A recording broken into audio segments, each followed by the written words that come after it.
Hello, I'm Yosuke Aoki, Associate Professor of ERI. Today I'd like to welcome Professors Hiromichi Nagao from ERI and Professor Zachary Ross from the California Institute of Technology. So could you introduce yourself, Professor Nagao? Hello, my name is Hiromichi Nagao, Associate Professor at ERI. So I have been involved in interdisciplinary research on information science and seismology. So I know for the first time Zach 5 or 6 years ago, and so I met him at AG meetings, and so I invited him to ERI. So this is the fourth time I invited him here. Okay, so we are collaborating each other in interdisciplinary research of information science and seismology.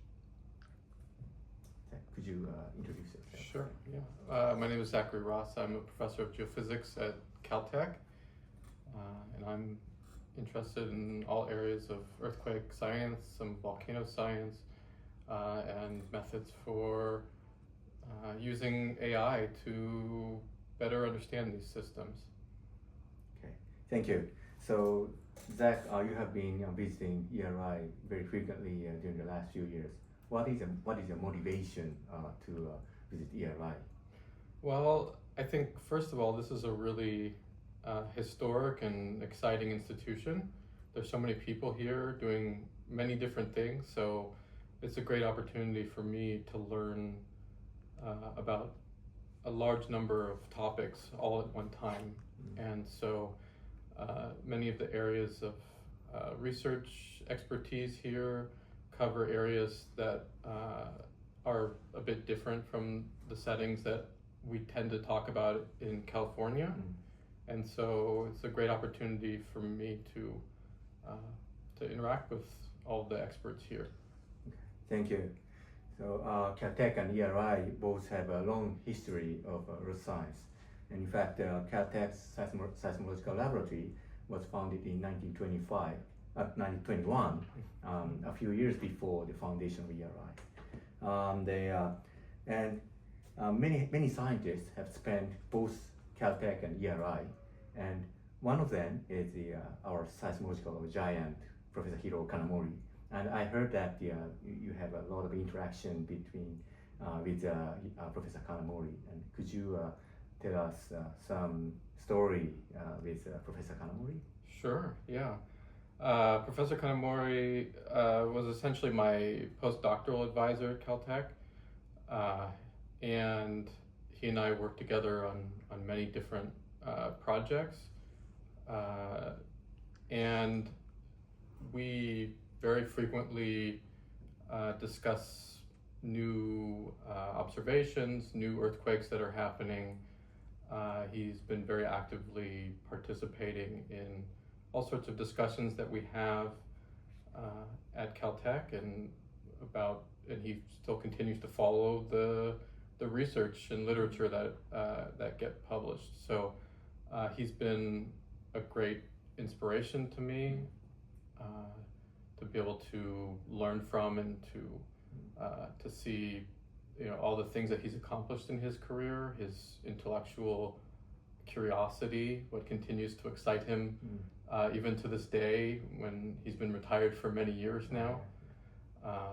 And so I really have benefited as a scientist from having him as a resource and a mentor. Okay, thank you. So Caltech and ERI also have both long history of seismic observation, and both institutes have contributed to the advancement of seismic observation significantly. And we are now taking advantage of the explosion of the quantity and quality of seismic observation. So I'd like to ask you how you take advantage of the recent explosion of seismic observation in quantity and quality. Mm-hmm. So my group has essentially tried to take advantage of this by incorporating artificial intelligence. And so we've been now working in this area for about 7 or 8 years trying to think about how we can translate the latest technology from AI into earthquake science to better use the data that we are collecting to understand more about it, to find new signals, and to advance our understanding of these processes, which are very complex. And so there's lots of hidden information in the data, and we try to make the best use out of it that we can. Okay, thank you. So you have advised and you have been advising many young generation scientists, and how do you expect for such younger generation scientists, given the explosion of the data? Yeah, I try to encourage the younger students to not be afraid to take risks on important problems, and to think about where we need to go very carefully. And I think sometimes the younger students can be a bit afraid to try to do something that's a bit different, and so I really try to push them to think in that way, and to try to also be broad, to learn about topics from outside of their own focus area, even if it's not something that they might be working on right now. You never really know when something could be useful to you. And for me in my career, especially a lot of what I learned about AI was many years before I ended up actually using it in my own research. And so it was something that I was studying many years before that, and there was a time that was the right thing at the right time. And so that was available to me at that point. Okay, thank you. So thank you both for accepting the offer to be interviewed. And do you have anything to add?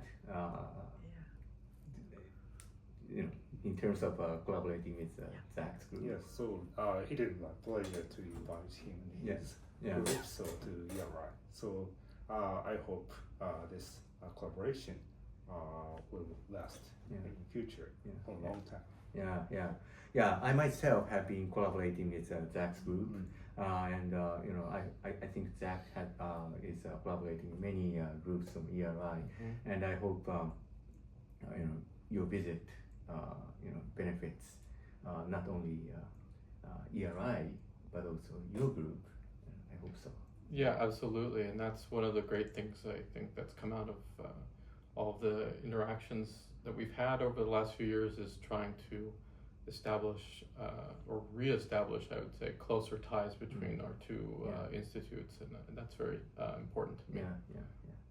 Okay, thank you very much.